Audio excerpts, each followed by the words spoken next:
Olá a todos, hoje apresentarei o Clube do Livro. Meu nome é Deise Eveline Santos Souza, sou R2 em Cardiologia Pediátrica da Cardioped Brasil, e esta é uma apresentação como parte do programa de residência em Cardiologia Pediátrica da Cardioped Brasil, Centro do Coração da Criança. O assunto de hoje é intitulado Transposição congenitamente corrigida dos grandes vasos, capítulo do livro Horse Disease, do Morse e Adams. E então, a transposição congenitamente corrigida das grandes artérias, ela é uma malformação cardíaca rara, caracterizada pela combinação de conexões atrioventriculares e ventriculo-arteriais discordantes. Aqui, o átrio direito morfológico é conectado ao ventrículo esquerdo morfológico através da válvula mitral, que, por sua vez, está conectado ao o ventrículo esquerdo morfológico, está conectado à artéria pulmonar, tronco pulmonar. Já o átrio esquerdo morfológico é conectado ao ventrículo direito morfológico, tá?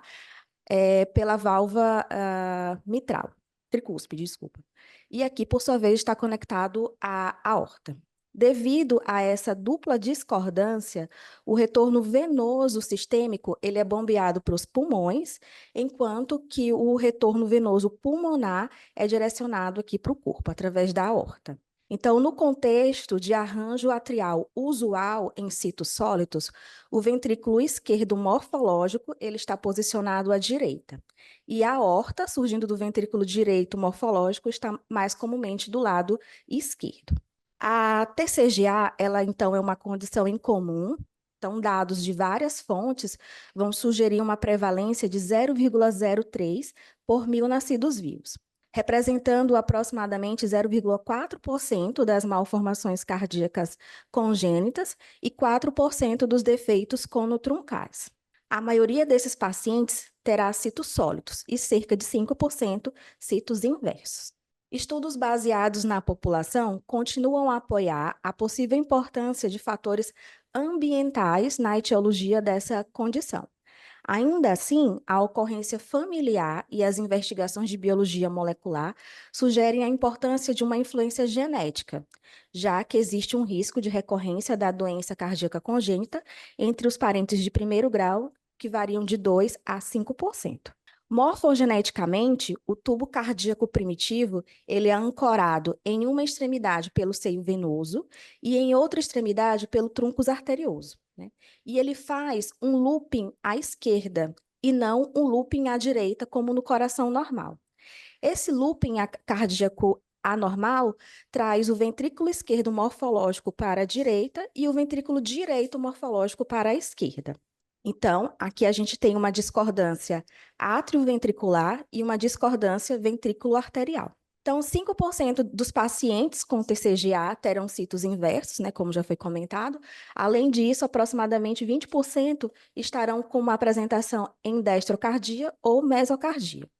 A topologia ventricular vai colocar o ventrículo direito à esquerda do ventrículo esquerdo morfológico, e, além disso, haverá o desalinhamento do septo atrial e ventricular, resultando em implicações para o tamanho e extensão do defeito do septo ventricular, das saídas ventriculares e do sistema de condução. A válvula AV do lado direito tem características de uma válvula mitral, possuindo 2 músculos papilares e nenhuma inserção no septo interventricular. Já à esquerda, a válvula AV tem características de válvula tricúspide.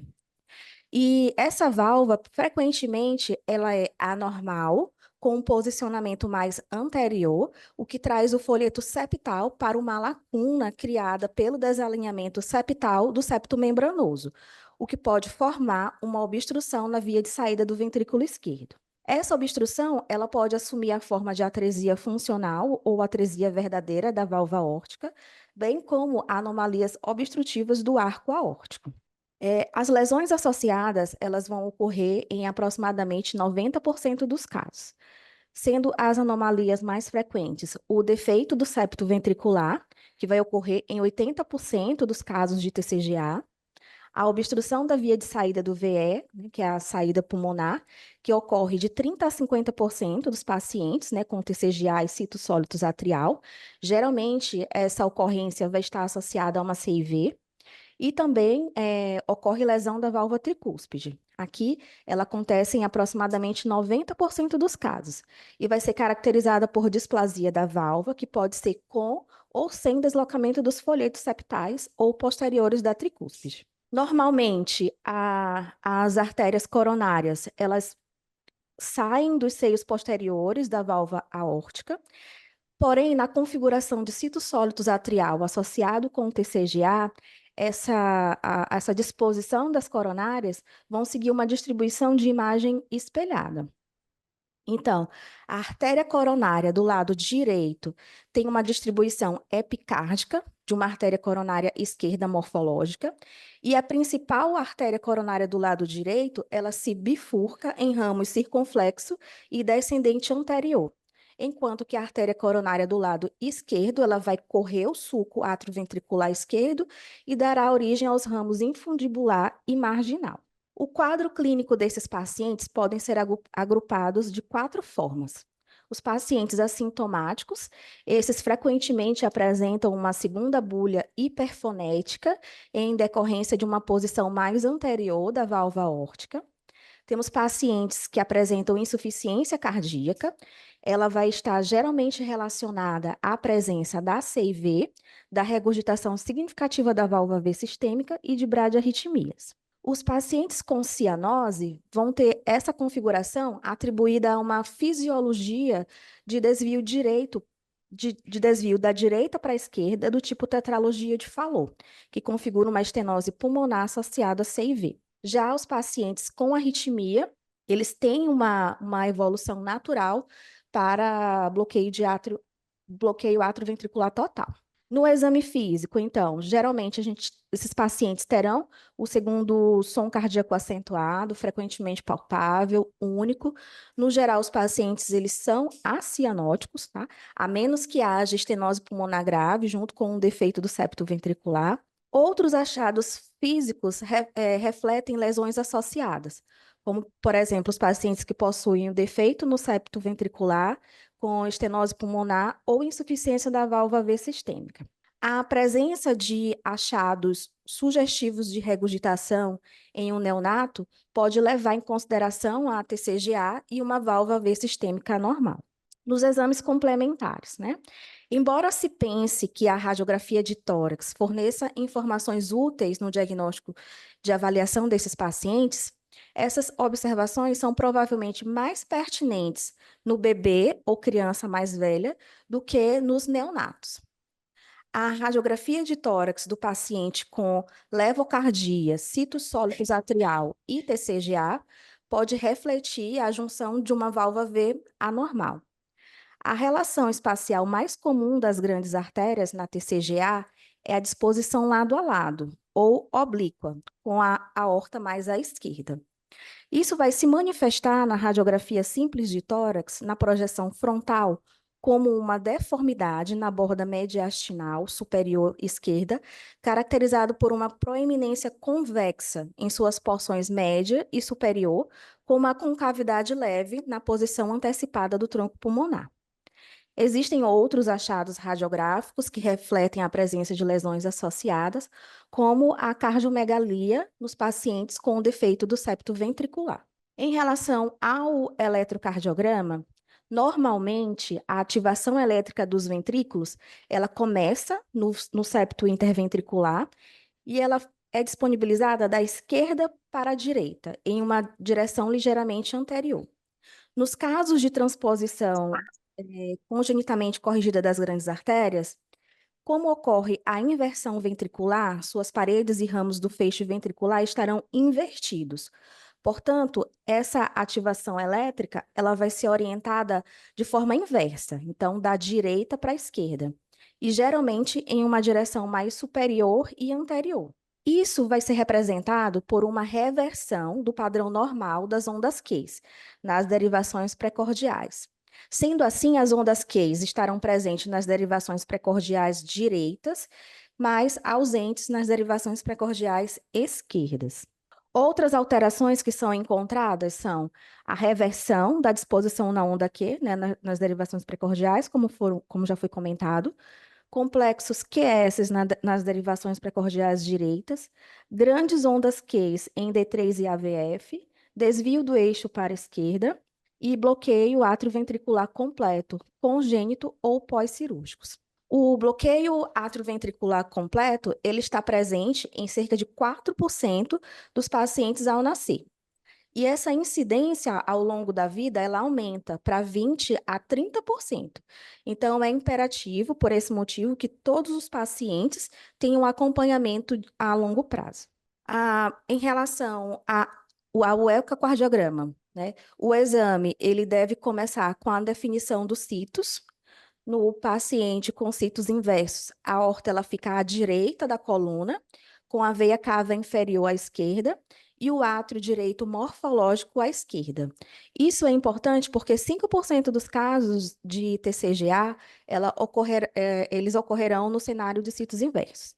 Os pacientes com citos ambíguo demonstrarão uma interrupção da veia cava inferior ou da aorta e veia cava inferior ao mesmo lado da coluna. Por definição, esses pacientes, eles não podem demonstrar uma TCGA verdadeira, mas, no entanto, isso é importante para o diagnóstico diferencial.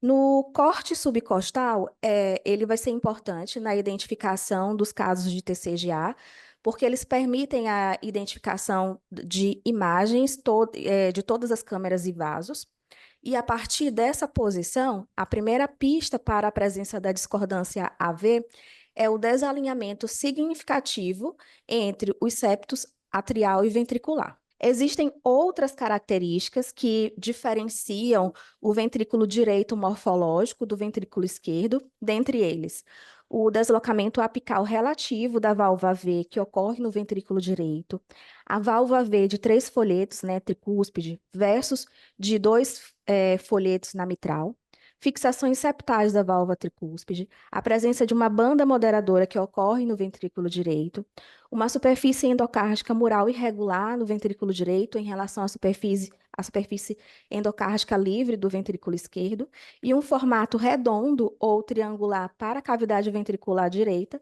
versus um formato mais alongado ou elipsoidal para a cavidade esquerda, ventricular esquerda.